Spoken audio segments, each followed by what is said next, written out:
para a gente começar a esclarecer as dúvidas do trabalho. Então, só a 304 me mandou os trios e quartetos aí já completos. Vou até abrir aqui a planilha do Excel para poder acompanhar com vocês.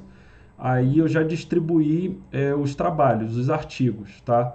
Lá no Moodle eu coloquei aqui na opção que está artigos corrosão, segue em anexo. Lá vocês vão baixar o arquivo zip, tá? Aí vocês vão descompactar no computador de vocês e pegar o artigo que está de acordo lá com a tabela, tá?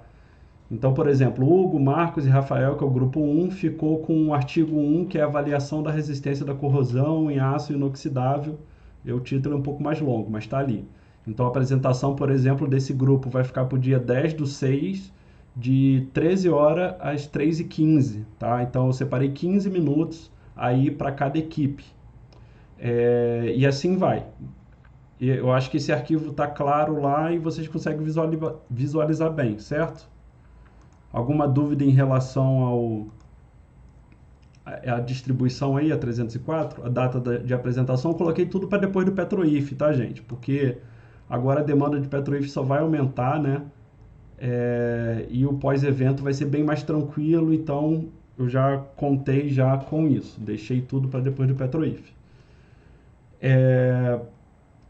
Tá, então estou esperando a 302 para poder fazer a lista de distribuição dos outros artigos. Eu estou pegando basicamente artigo em português. Se tiver algum grupo que entre no consenso, né, onde todos do trio aí, ou do quarteto estejam interessados em apresentar em inglês, só falar para mim que é até mais fácil, tá? Tem bastante aqui tem bastante artigo na área de corrosão voltado para o inglês. Tá, vamos aqui esclarecer as dúvidas que apareceram. A nota de trabalho vai ser pro 1 ou pro 2. Tá, corrosão, ela começou agora, ela vai começar e acabar agora nesse ciclo. No caso, ela vai pegar todos os ciclos, corrosão. Corrosão, ela começou, foi esse mês ou mês passado, que se eu não me engano, que começaram as aulas, e vai até julho, tá? Então, vai ser uma nota única. Ela vai contemplar todos os ciclos, tá? Que a carga horária dela é pesada, se não me engano, são 80 horas. Então, vai ser uma nota só para tudo. Então, vai ter a nota do trabalho e vai ter a nota dos questionários, tá bom? Depois eu tenho até que ponderar ali as notas, mas normalmente, né, fica aí 40% para o trabalho e 60% para os questionários. Mas também tem um PetroIF, gente. Então o PetroIF também vai contar. Eu tenho que pensar direitinho ali. O PetroIF nas minhas disciplinas vai pesar bastante aí, então vai pesar o PetroIF provavelmente 2, 3 pontos. Então eu vou ver depois direitinho para poder contabilizar. Como vai correr para quem pegar o adiantamento. Ana Luísa, em relação a minha disciplina, a de corrosão, é justamente isso. Então, por exemplo, a 304, agora só falta eu colocar mais um questionário, né, que vai ser exclusivamente em torno do simulador. Então, imagina, eu não sei de qual turma que você é, mas vamos supor que você seja da 304. Você já pode se organizar já com o seu grupo e, se for o caso, a gente pode antecipar aí, não é? Só você fazer todos os questionários, apresentar o trabalho, tá? Então, se for uma necessidade de vocês, a nível de antecipação, a gente pode antecipar essa data, mas já tem uma data específica para antecipação? Peraí, nota primeiro ciclo fechar até dia 5/6. Ah, sim.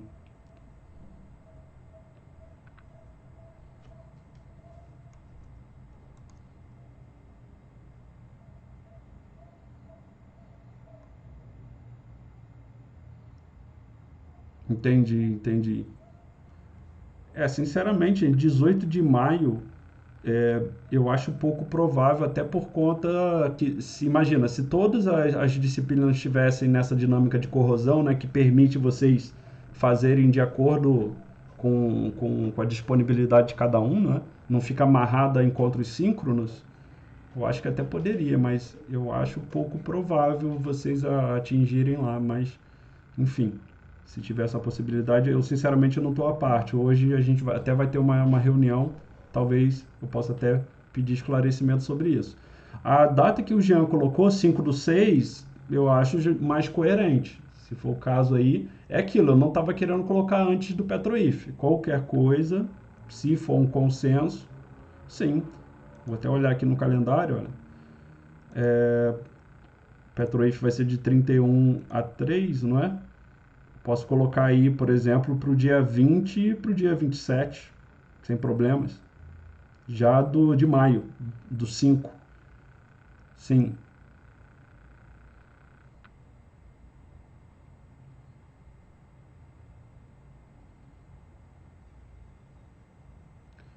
Sim, aí é uma questão de compromisso, entendeu? Então, o Petrolício vai ser todo remoto. Então, as pessoas que estão comprometidas, não é? Tem que entender que a gente tem esse prazo, entendeu? Em relação à nota, não é? Aí a Isabela e a Ludmila já estão fazendo o acompanhamento, então eu só não vou ter como, por exemplo, uma pessoa que ficou, né? Ah, eu vou participar do Petroif só durante o evento. Aí vai ficar um pouco mais complicada a nota. Realmente eu não vou ter o que avaliar, não é? Mas para aqueles que já produziram alguma coisa, que e a Ludmila e a Isabela indicar que teve uma participação efetiva, vão ter nota relativa ao Petroif, sim. Era isso sua dúvida, Iago?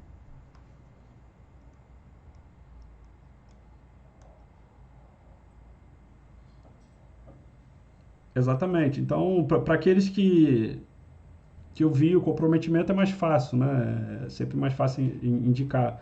Mas nada impede também alguém que não participou da construção do evento, que durante o evento não possa participar ativamente e também tirar uma boa nota, entendeu? E daí é mais do que comum, inclusive é a maioria, né? Normalmente a comissão aí é algo em torno de 15, 20 pessoas aí comprometidas com a construção, né? Que vem lá do pré-evento, meses antes do evento, até o evento. Mas a grande maioria dos alunos aí, normalmente 40, cerca de 40 alunos, são aqueles que trabalham lá durante o evento, que também tiram boas notas, entendeu? Talvez não tão boas quanto o dos alunos que construíram, fizeram parte de todo o processo. Mas uma nota assim que não vai comprometer, né? Vai ficar aí com um aproveitamento de 60%, por exemplo, um aluno comprometido na semana do evento, e um aluno comprometido com a construção do evento vai ficar com 80, 90, 100% da nota. Entendeu? Vai ser uma diferença de escala aí, mais ou menos. Tá? Mas todos que de certa forma se propõem a ajudar, né, mesmo com pouco, eu sou bem assim, bem tranquilo em relação à nota. Sempre leva aí pelo menos 2/3 da nota aí tá levando. Então a ideia é motivá-los nesse sentido com nota também, pelo menos na minha disciplina, tá, gente? Então colaborou, mesmo que seja um pouco ali, mas colocou um tijolinho que ajudou a construir o evento. É, sim, vai ter essa equivalência. Mas é o que eu falei, o PetroIF vai ter um peso aí de 20 a 30%. Eu vou ver ainda aqui as possibilidades dentro de reservatório e corrosão, mas vai ser alguma coisa nessa escala, 20 ou 30%.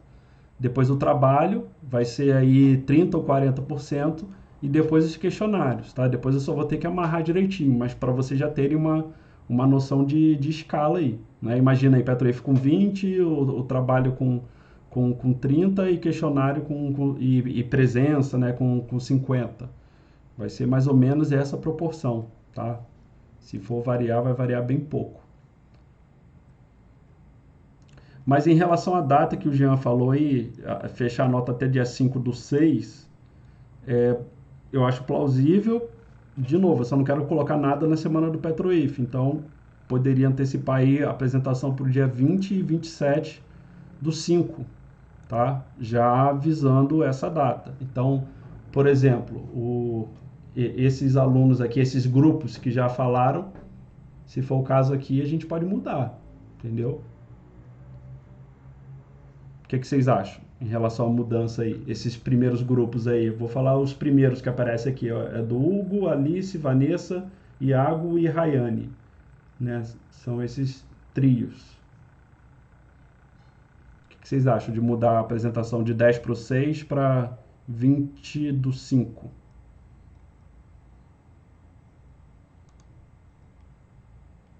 Tá. Agora pode ficar até um pouco complicado a gente ver se vai ter um consenso. Depois, qualquer coisa, eu posso montar um questionário para a gente ter o controle melhor e não perder muita coisa. Tá, vou fazer o seguinte, eu vou montar um questionário que simples, tá? Como eu já estou tudo tabelado aqui, então vai ser fácil fazer. Mas vou até deixar aqui anotado a apresentação, botar 10 do 6 ou 20 do 5. E vou botar aqui também embaixo a apresentação 17 do 6 ou 27 do 5, correto? Deixa eu ver aqui, só confirmar. Pronto, é isso. Tá aqui salvo. Aí, mas eu tenho que ter o consenso de 100%, tá, gente? Todos têm que concordar aqui. Então, se desse primeiro dia, se todo mundo concordar, já muda. Do segundo dia, se todo mundo concordar, muda também. Eu boto o questionário que vai ser mais fácil, a gente vai conseguir fazer isso de forma mais assertiva, tá bom, o Iago? Em relação a 302, que ainda não entregou a composição dos trios, o que eu estava pensando é fazer no mesmo dia, no horário diferente. Eu vi aqui que vocês têm a disponibilidade na parte da tarde na quinta-feira. Eu acho que é interesse de vocês também se antecipar. Qualquer coisa eu posso botar, em princípio, aqui eles estariam, né, de 1 às 14h30, né? Que a gente vai ter que utilizar um pouco mais de tempo. Mas como já está agendado os horários, então vocês não vão precisar ficar o tempo todo esperando. Vocês vão entrar ali na sala só no horário pré-estabelecido para o grupo de vocês. O que eu posso fazer, por exemplo, a 302, como vocês têm aula antes, não tem como, né? Colocar depois, botar a partir das 15 horas, para o mesmo dia. Tá? Se vocês estiverem de acordo e seguindo essa data aí mais provável que o Jean falou, né? Essa data que o Vitor Hugo falou, eu acho pouco provável de ser atingida, dado o volume de carga horária que vocês ainda têm, tá? Levando em consideração que a maioria das disciplinas também elas são síncronas, né? Se elas estivessem sendo ofertadas, a maioria aí de forma síncrona, eu acharia mais provável, né? Claro que cabem exceções, tá, gente? Eu não estou dizendo para desestimular vocês. Numa dessas vocês passaram, é aluno com bom histórico, aluno com boas notas, né? Aí vai protocolar um pedido justificando aquele caso específico, né? Então, vocês sabem que o IF não passa uma régua, né? Há casos e casos. Mas, de novo, pelo que eu tenho visto aqui, eu não posso afirmar categoricamente, mas essa data do Jean ela está mais coerente, tá? 5 do 6, e tem como sim, eu consigo adaptar a nota do PetroIF, todas as ferramentas avaliativas que a gente vai fazer uso aqui em corrosão e reservatório eu consigo adaptar para essa data, tá? Eu consigo antecipar, tranquilo. Mas é que eu falei, gente, depende do professor, né? O João também é mais flexível, né? A disciplina dele também é mais flexível. Consigo sim, Iago. A gente executando o evento aí, o evento já foi protocolado, já está lá no Swap, eu gerei o site hoje. O que eu preciso é de intensidade e comprometimento, principalmente nessa próxima semana, nesses próximos 10 dias.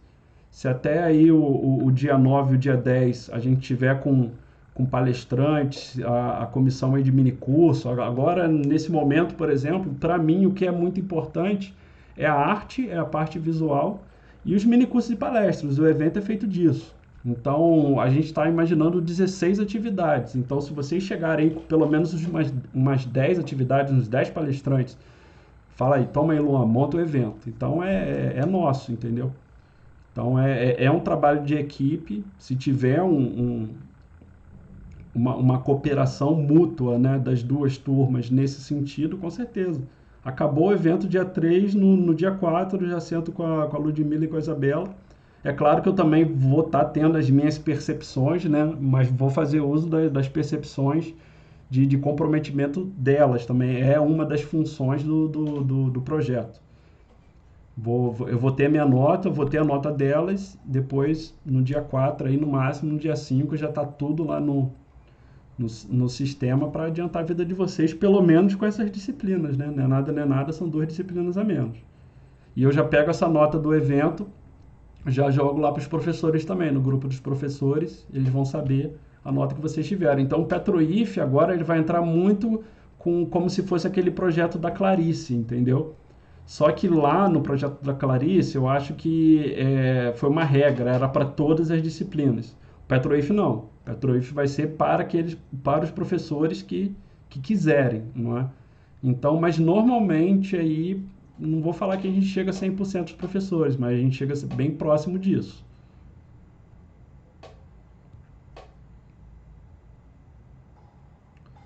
Em relação aí a essas datas, tranquilo? Estrutura 302, esperando vocês, hein? Não adianta mandar grupo isolado, não. Quero da turma, que nem a 304 me mandou, tá?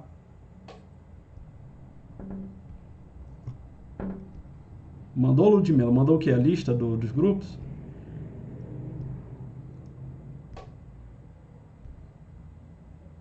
Ah, sim. Tá, Ana Luísa.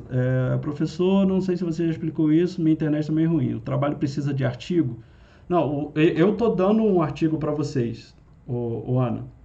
Então, como que vai acontecer? Vocês vão pegar esse artigo, vocês vão ler ele, tá? E eu tenho 2 principais focos: a metodologia e os resultados. Então, vocês vão me apresentar esse artigo, tá? Vocês vão pegar o artigo e vão expor ele como se vocês tivessem gerado aquele resultado, e me mostrar o que vocês entenderam, tá? Então, metodologia é os métodos, as ferramentas, né? A forma como ele estruturou e organizou a pesquisa, tá? Então, vocês vão mostrar, aqui ele submeteu um aço carbono a diferentes ambientes, um úmido, um seco, a diferentes temperaturas, pressões, a diferentes óxidos, enfim. Essa foi a estrutura, resultados, e vocês vão apresentar. Tá? Então vai ser basicamente uma apresentação dos artigos que estão lá, com foco. Já anotem, eu estou gravando aqui também, já para deixar registrado, com foco na metodologia do artigo e nos resultados gerados. Tá? É importante vocês dividirem o tempo da forma mais igualitária possível. É importante que o artigo seja o mais visual possível e o menos textual, tá? Isso daí também é importante. E outra coisa, não se prendam apenas ao artigo. Uma outra forma de enriquecer a apresentação de vocês vai ser fazendo uso das referências, tá? Então tem as referências ali, vocês vão ver. Tá? Eu tentei deixar da forma mais organizada possível, mas não tem muito segredo. É basicamente apresentar o artigo que foi designado para o grupo de vocês. Tá? Não tem muito segredo. Então aí a apresentação eu estou estimando aí cerca de 4 minutos para cada integrante, tá? Podendo variar um pouco para menos, um pouco para mais, tá?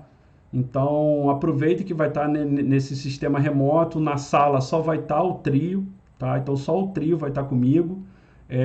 Acabou a apresentação, eu vou fazer uma breve discussão, vou mais para a gente discutir sobre o tema ali, nada assim de forma avaliativa, mais para poder sentir até onde vocês leram de fato o artigo do início ao fim.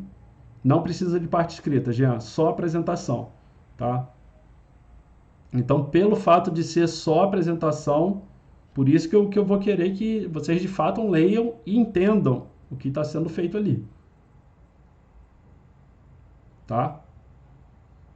Então não vai ficar pesado, são poucos minutos que evitem deixar um componente do trio muito sobrecarregado, não, tá? Então imagina, o grupo fala por 10 minutos, aí 8 minutos uma pessoa só falando, então o grupo vai ser penalizado, vai ter nota do grupo e notas individuais, tá? Normalmente a nota individual tem peso maior, normalmente eu coloco aí o peso de 60% para a performance individual e 40% uma nota para o grupo, do trabalho como um todo, da equipe. Tá? Pode usar. É o ideal, Jean. Se usar outras fontes, vocês se aprofundarem no tema, tá? Então pega aquele título e vejam o que vocês encontram aí de artigos científicos, acadêmicos em revistas, tá? E é só citar lá. Uma citação simples, tá? Não precisa assim se preocupar muito não. Mas uma citação simples, colocando sempre o último nome do primeiro autor, o ano, o título e a revista. Uma citação minimamente correta é isso. O último nome do primeiro autor, vírgula, o ano, barra, né, o título do artigo e a revista onde ele foi publicado. Tá? Então, quanto mais rico for esse aprofundamento que vocês derem no tema, mais generoso você na nota. Pessoal, trabalho. Mais alguma dúvida?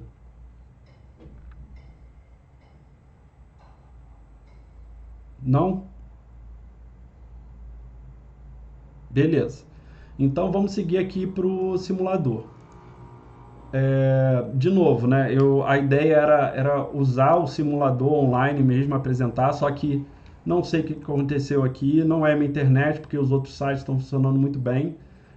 Então o que eu quero hoje é dar o embasamento teórico mínimo para vocês entenderem o que está acontecendo ali no simulador, tá? Mas eu botei aqui no final, olha, um passo a passo das telas que vocês vão ter que usar, tá? Então aqui o que vocês vão ter que mudar. Eu também vou determinar isso daqui, eu vou fazer uma tabelinha parecida com o que eu fiz da apresentação dos artigos. Eu vou pegar esses mesmos trios aí, vocês vão poder fazer em trios, e vou atribuir, olha, por exemplo, o grupo do Hugo vai calcular com o que vai acontecer com esse óxido de silício com 90 minutos a 1500 graus a 2 ATMs. O grupo do Iago vai ter outras condições de trabalho, tá? E vocês vão gerar um gráfico e um relatório de uma página. Não mais do que isso. Vai ser mais gráfico que outra coisa. Vocês vão gerar alguns gráficos, tipo esses daqui. Vão gerar aí uns 3, 4 gráficos. Embaixo, textualizar uma página, pronto, acabou. Nada demais. Tá? Vai ser um questionário que eu vou colocar aí depois. Já por trio. Tá? Então vamos lá. Do que se trata esse simulador? Né? A oxidação do silício é uma técnica essencial onde o óxido de silício, né, o SiO2, é um material fundamental tanto no funcionamento dos dispositivos semicondutores como nos processos de fabricação destes. Embora existam outros métodos para se obter o óxido de silício, como a deposição por plasma, o processo mais importante de tecnologia é a oxidação térmica, tá? Então, pessoal, empresas de alta tecnologia, empresas aeroespaciais, né, siderúrgicas, então, elas fazem uso disso daqui. A oxidação térmica é feita num forno de oxidação, em temperaturas entre 900 e 1200 graus. A atmosfera oxidante é obtida utilizando-se O2 ou vapor de água, em fluxos na ordem de 1 centímetro cúbico por segundo. Tá? Então aqui está um esquema básico da lâmina de silício. Tá? Aqui entrando por dentro dela o oxigênio isolado ou H2O, né, o vapor, né, d'água, que é o mais comum, mais gás de arraste. Tá? Esse gás aí é só para facilitar o fluxo. Tá? Então aqui as lâminas sendo colocadas aqui verticalmente, né? No carregador de quartzo, que é isso daqui. Tá? Então o quartzo aqui é apenas uma bandeja, vamos colocar aí entre aspas. Tá? Aqui é a resistência de aquecimento. Então essa parte do topo aqui que vai estar fornecendo calor, tá? A esse tubo de quartzo que está sendo colocado aqui. Repare que ele é vedado por um tubo de quartzo. Imagine aqui, ó, o topo e a base do tubo de quartzo. E aqui um carregador de quartzo. Reparem que a espessura do carregador de quartzo é maior do que a do tubo de quartzo. Tendo contato direto com o tubo de quartzo, nós temos a resistência de aquecimento. Essas que vão imprimir a temperatura. Tá? Voz está falhando? Espera aí, deixa eu fechar aqui os outros. Ver que consigo fazer. Só um minuto. Mas eu estou gravando aqui, normalmente na gravação fica bem tranquilo.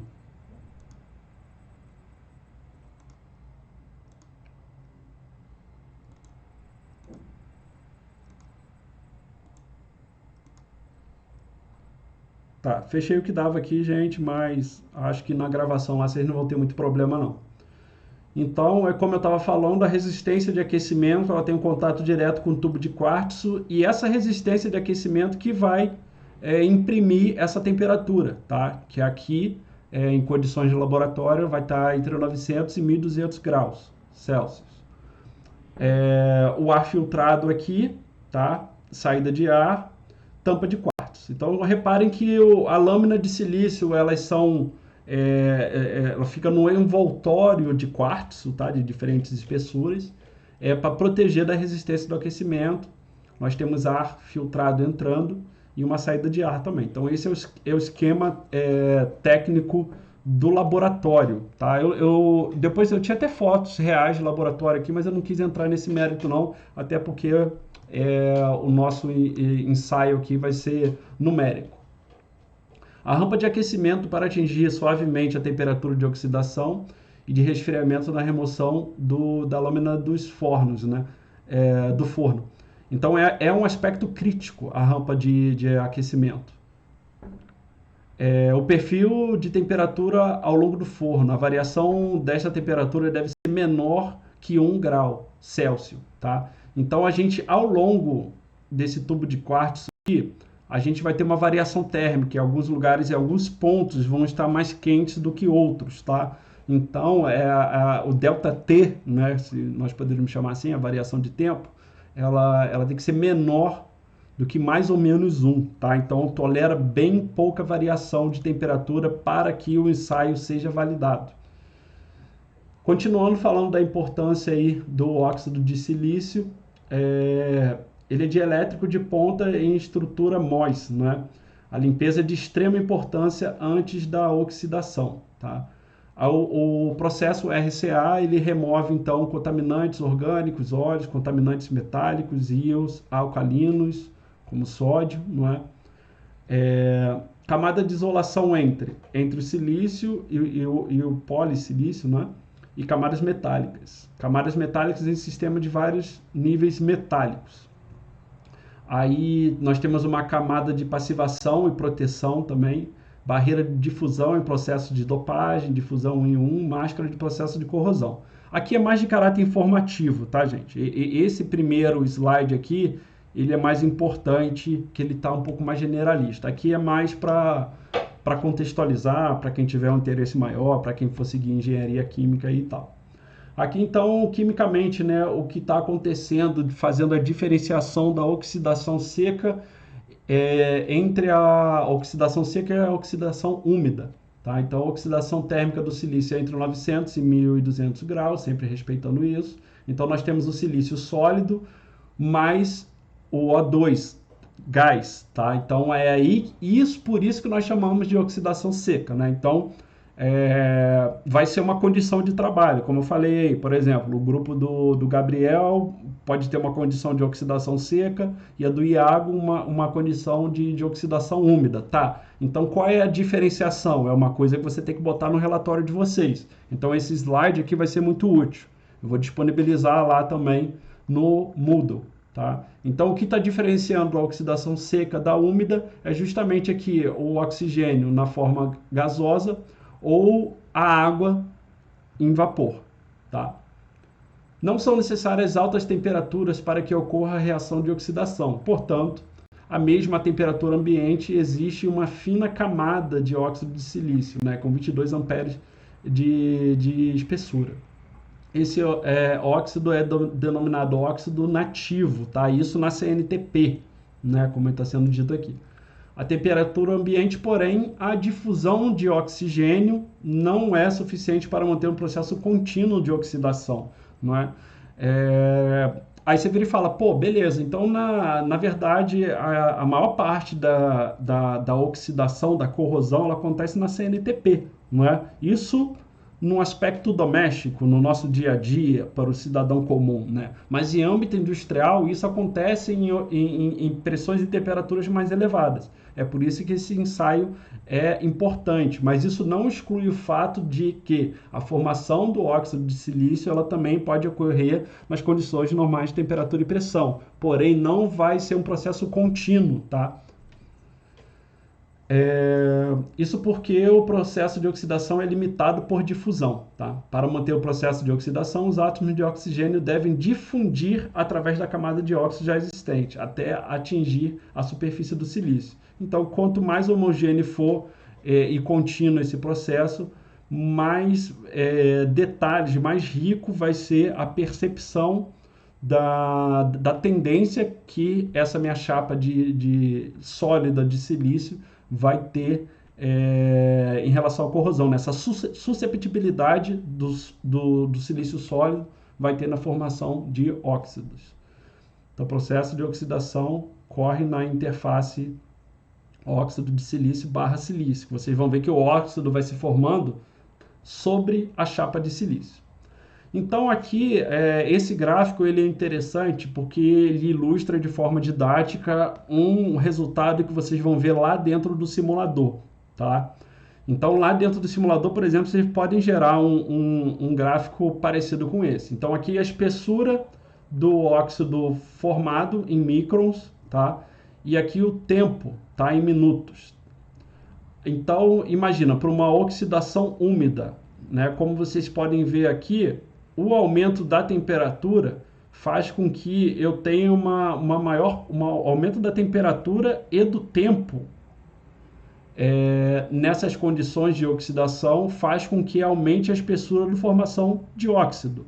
Isso quando eu estou com silício na orientação 111, tá? Foi uma coisa que eu explico, agora eu não lembro em qual aula que está lá no Moodle, eu não lembro se é a aula 3 ou 4. É uma dessas duas aulas. Depois eu vou confirmar com vocês. Mas como já está gravado a orientação da estrutura cristalina, eu vou pedir que vocês consultem essa aula para poder complementar também, que provavelmente vai ser uma outra variável, né? A orientação, se vai ser 111 ou 100, tá? Isso eu vou colocar e eu vou botar lá.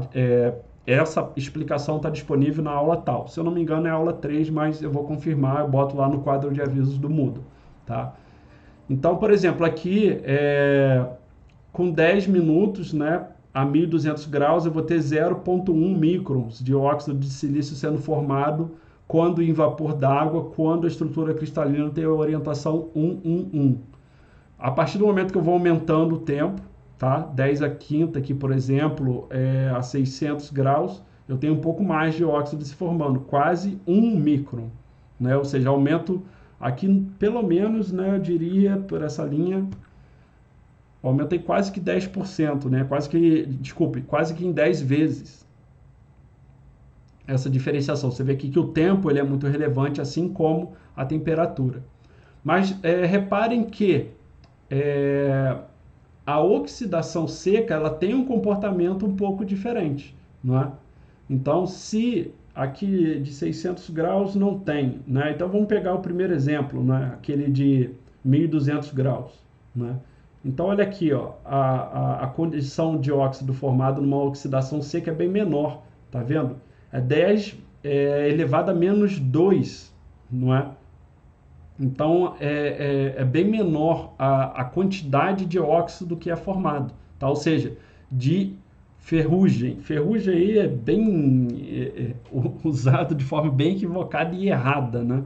Mas aquele pozinho marrom que fica que fica em cima de uma estrutura metálica, né? Ou seja, essa deteriorização do meu objeto, tá? Eu usei aí o termo ferrugem para tentar fazer uma analogia, mas tecnicamente a ferrugem ela pode ser usada de uma linguagem coloquial, informal, quando a gente está falando da oxidação de ferro.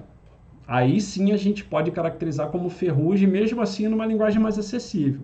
Mas o termo mais correto é corrosão, oxidação, tá? Formação de óxido. Enfim, vocês viram aqui que ela acontece de forma mais branda no ambiente seco, tá? Ou seja, com O2 na forma de gás, e na oxidação úmida, vapor d'água, o vapor de H2O, ela acontece de forma mais intensa por um mesmo tempo, para uma mesma temperatura. Essa seria, por exemplo, uma conclusão mínima dessas duas imagens, tá? Então aqui que eu estou falando, olha, imagina que isso daqui, ó, é a espessura do silício sólido daquela chapa, e isso daqui são os óxidos se formando, tá vendo? Então é essa espessura que a gente está calculando, o quanto que está sendo deteriorado, tá? Quanto que está sendo perdido, quanto de óxido está sendo formado, tá? É essa quantidade aqui que a gente está calculando, tá? Isso daqui é a chapa lá de silício sólido. Então aqui em cima é o óxido de silício formado. Como o processo de oxidação ocorre na interface silício, a parte cisa, óxido de silício, essa parte aqui, né, a primeira camada formando a segunda camada, então ela vai ficando estratificada, não é? Você vai tendo uma estratificação em função do tempo de oxidação. A superfície onde ocorre a oxidação não vê atmosfera e, portanto, é praticamente livre de impurezas, tá? Então essa superfície aqui, ó, ela não tem contato com a atmosfera e, portanto, é praticamente livre de impurezas. Essa parte que está tendo contato com a atmosfera, essa sim ela tem outras impurezas. Isso se o ambiente não for devidamente controlado, tá? Mas mesmo quando ele é controlado, você não tem um controle 100%, que é nessa parte do ar filtrado, tá? A gente consegue filtrar o ar, consegue tirar particulados principalmente, mas essa filtragem não é 100%. É importante notar que a oxidação consome o substrato do silício, né? Em particular, se a espessura final do óxido de silício térmico no caso aqui o óxido de silício térmico sendo chamado de o TOX, né, que seria aí o T0, então mais ou menos 44% desse óxido de silício formado por condições térmicas, né, que está aqui sendo resumido como TOX, né, cresce para dentro do silício. Por exemplo, se crescer 1 micron de óxido de silício térmico, mais ou menos 0,44 microns, né, do substrato serão consumidos nesse processo. Ou seja, a espessura inicial do substrato aumenta apenas 0,56 microns. Tá?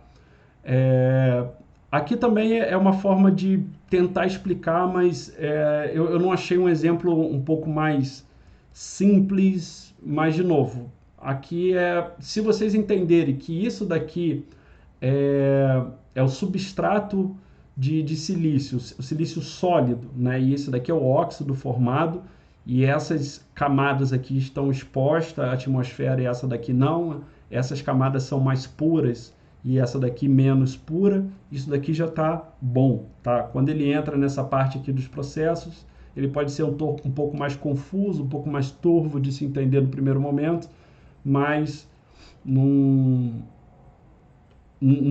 vai ser assim um determinante para vocês entenderem o que vocês precisam saber aqui, tá? Então, no final, tá, gente? Então, vocês entraram lá naquele site que já está disponível lá no nosso Moodle, é um cadastro simples, vocês não vão achar a instituição lá, o Instituto Federal Fluminense, vocês vão lá em outros, coloquem Instituto Federal Fluminense, preferencialmente cadastrem, pode ser, aí vocês que sabem, pode cadastrar só uma pessoa por trio, não precisa todo mundo se cadastrar lá, preferencialmente usando o G Suite, tá? Então, se botar o gsuite.if.edu.br, vocês não vão ter problema, porque eu usei o meu e eu tive acesso livre lá dentro, tá? Então, a nível de domínio de e-mail institucional, o meu G Suite é equivalente ao de vocês. Então, lá o site deles não tem qualquer filtro para esse domínio @gsuite.if.edu.br. Então achou, botei lá o nome do software, botei lá o procedimento, já está lá no Moodle para vocês chegarem aqui, aonde eu tô, tá? Chegou onde eu tô, então essa janela aqui vocês não precisam mudar, tá? Que é a janela do modelo, tá? Então ele está usando o modelo Deal Groove e é esse modelo mesmo, né? Junto com o modelo do Masoud e não preciso mudar aqui, só para vocês saberem o que tem depois, mas enfim, não é isso que eu quero. Então o que eu vou mudar? Como eu falei para vocês, eu vou botar lá um PDF distribuindo por grupo, quem vai trabalhar em ambiente úmido, quem vai trabalhar em ambiente seco, quanto tempo cada grupo vai ficar, a temperatura, a pressão e a orientação. Cada grupo vai ter parâmetros de entrada diferentes. Logo, vocês vão ter resultados diferentes. Tá? Nenhum grupo vai ficar com resultado igual ao do outro. Tá? Esse trabalho não precisa ser apresentado, ele só vai ser enviado, tá? Em forma de relatório de uma página. Então aqui foi dado um exemplo, tá? Vocês podem treinar depois esse exemplo para ver se vocês conseguem gerar esse gráfico que eu vou mostrar mais à frente. Então aqui eu coloquei uma condição seca, tá? Dry, tempo em minutos, 60 minutos, a espessura inicial é 0 de formação aqui de óxido, ou seja, no início só tem uma chapa de silício, tá? A temperatura de 1.200 graus, que no caso é o máximo desse equipamento ali. A pressão atmosférica de 1, que é a condição de CNTP, e orientação 100, orientação cristalina. Então esse daqui foi o gráfico gerado. Então, tá aqui, ó. Pressione o botão Simulate, né, para começar a simulação.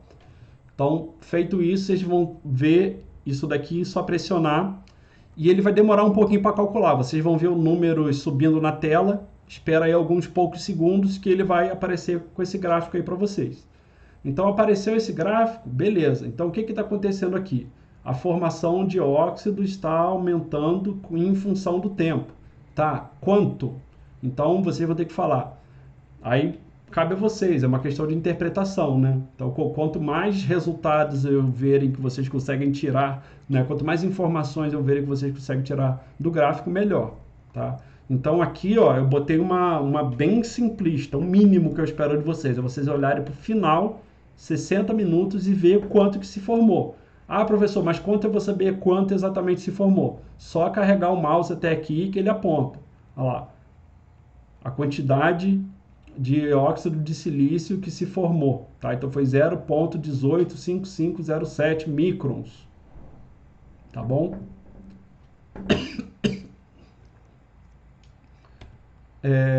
Depois, feito isso, vocês vão clicar aqui, logo em cima, para poder importar a ilustração, os resultados, tá? Então, pegou o resultado aqui, aí vocês desmarquem essa caixa, marquem essa carta de imagem, download, tá? Aí, eles vão perguntar qual o formato que você quer, tá? Então, enfim, vocês podem botar PDF, pode botar JPG, PNG, são os mais adequados, tá? O PNG, ele normalmente tem uma definição melhor. Sim, eu tô gravando, Iago. Eu não tenho ela gravada, eu tô gravando ela agora, tá? Eu vou disponibilizar para vocês. O que eu recomendo é a PNG, ela tem melhor resolução, tá? Então, eu acho que ela vai funcionar melhor. Eu normalmente salvo meus arquivos em PNG. JPEG é mais leve, mais versátil de se trabalhar, enfim. É só isso que vocês precisam. Se vocês quiserem já dar nome no eixo, botar uma legenda, escolher um outro layout, está aqui, mas não precisa, tá? Então, é isso. O que eu vou querer lá, mínimo, no relatório? As condições de trabalho, tá? Deixa eu beber um pouco d'água aqui, porque...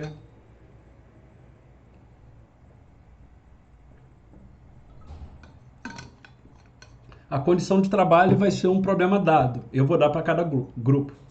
O que vocês têm que colocar lá é isso. Montar uma tabelinha, tá? Botando a condição de trabalho. Depois o resultado. Tá? O resultado, ali eu botei uma análise simplista, onde eu só peguei o final, mas, por exemplo, vocês podem pegar aqui várias, tá? Provavelmente eu vou dar, no mínimo, uma variação, né? Imagina, para vocês perceberem tal, o que está mudando aí. Então, eu vou dar uma condição de trabalho, por exemplo, para um grupo. Essa inicial vai ser de 1.200 graus, mas depois eu falo, tá, pega essa mesma coisa, agora faz com 1.000 graus e com 900 graus e vê o que mudou, tá? Então, eu vou dar aí umas 2, no máximo 3. Vou dar uma condição e variar uma delas. E vocês vão gerar aí 2, 3 gráficos e falar, tá, mudou isso, aquilo. Aí vocês vão começar a inferir, Tá? É isso que eu quero, inferir informação. Alguma dúvida em relação a isso, gente? Aqui para antes de eu parar a gravação?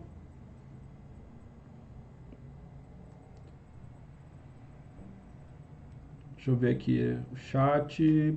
Ana Carolina, esse relatório de uma página tem que ter imagem também? Tem que ter imagem. As imagens do resultado, Ana. Essas imagens que eu mostrei ali, dos gráficos, das curvas.